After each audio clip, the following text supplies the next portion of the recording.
Big effort by the Tiger pitching staff, and Alex Gunn gets his first start in 2 years, 6 shutout innings, just 1 hit, 1 walk, 4 strikeouts. We're joined by Alex Gunn. And, Alex, it just had to feel good after Tommy John surgery, pitching in the offseason after 2013 to finally get back there in a live game situation and throw today. Oh, yeah, all the glory to God for giving me all the coaching staff, all the athletic training, all my teammates, and all the support they've given me through the past year and a half. It felt great getting out there and finally being able to compete again.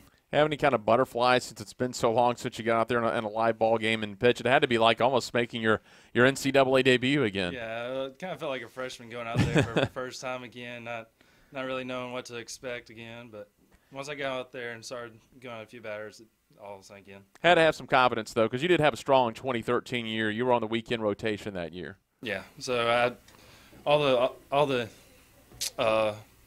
what am I trying to say?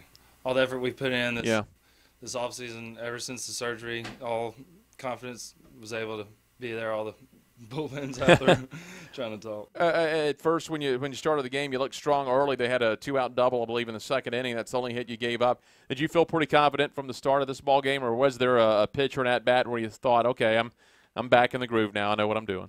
Well, the whole time I felt pretty confident. There were a few pitches in there where I felt like I didn't do something right, and I left some balls up and threw some in the dirt. But other than that, I was in the groove and I felt fine. 5-run inning was great for you, but the 1 run in the second inning or the third inning that the Tigers got for you, got the lead there, then they blew up, and that had to relax you a little bit. Yeah, it's always good when your hitters always give you a bunch of runs to sit there, and you relax a lot because you have a good cushion to pitch on. All right. Well, Alex, congratulations. Glad to see you back out there. I know we all enjoyed it. Glad to see you back. Thank you. Alex Gunn joining us in the post-game show as the Tigers win it again by a final of 11-0. Darren Schoenrock joining us in the post-game show.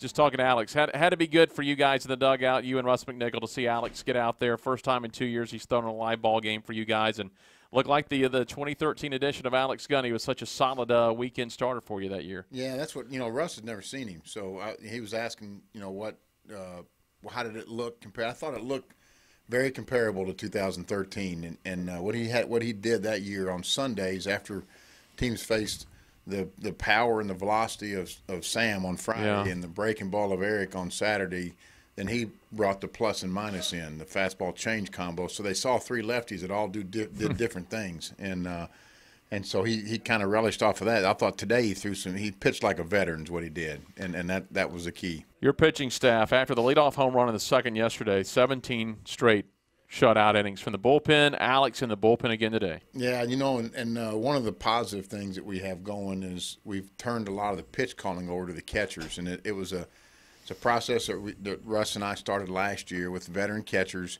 and letting them unfold the game plan, letting them get in sync, and it kind of helps the pace of our play is quicker. And you see the pace of our play, and I think it's going to help us defensively is what it's done. We're making a lot of routine plays now because the ball is, we're pitching in about 8 to 10, 11 seconds now. Don't forget, let's talk about the offense. 11 runs, 14 hits. You only had to have 1 extra base hit. Kind of reminded you that 20-run game you had your second year here down at UCF when you got 19 singles and 1 triple on Kyle Nord's triple. But today you bang out 14 hits, 13 singles, 1 double, 11 runs. And Clay Green, and I talked to him Monday, he was kind of frustrated because you talk about the pitchers not pitching for a week to 10 days. The hitters, you got to have at-bats 5-6 days a week, and you can see such a difference from Monday's game to the third game in a row here. Yeah, and I think this lineup will continue to get better. And obviously we get a couple guys back healthy, but continuity of at-bats. And we haven't even had a batting practice on the field since the St. Louis game, I think, that before that first game on Saturday or whatever that day it was. So when we can stretch some things out. This team is kind of built to play a lot of games with the pitching depth we have. That's why I'm not really concerned about all the games we've lost to rain. We're going to have a lot of 5-game weeks. We're actually going to have a 6-game week coming up. So, but we're built to handle that if the guys will stay locked in and stay focused and everybody just do their part. And, everybody had some good at-bats today, and that was encouraging to see. How about Tyler Dixon? He's got a couple of spot starts. I think I got him down for 6 for 8 as far as getting on base right now. He's trying to earn himself a couple more at-bats. Yeah, he's sat and watched for a couple years, and he's learned a lot. The DH spot is going to be a continual rotation thing until somebody grabs a hold of it. And he had a good day today and made a lot made a lot of noise. And not, he's moving balls when he has to, and he's taking his walks when he has to, and that's what we want from that spot. All right, Coach, you got Eastern Illinois this weekend. Hopefully a game Friday again. You got to watch GoTigersGo.com because they're calling for rain coming in tomorrow all the way through Friday. Hopefully that forecast is wrong, and we get 3 games in 3 days, but may have to play 2 on Saturday, so you have to keep up with the social media and everything. But Eastern Illinois, I'm not sure they did midweek. I know last weekend they were having trouble playing games. They were 0-6 on the season.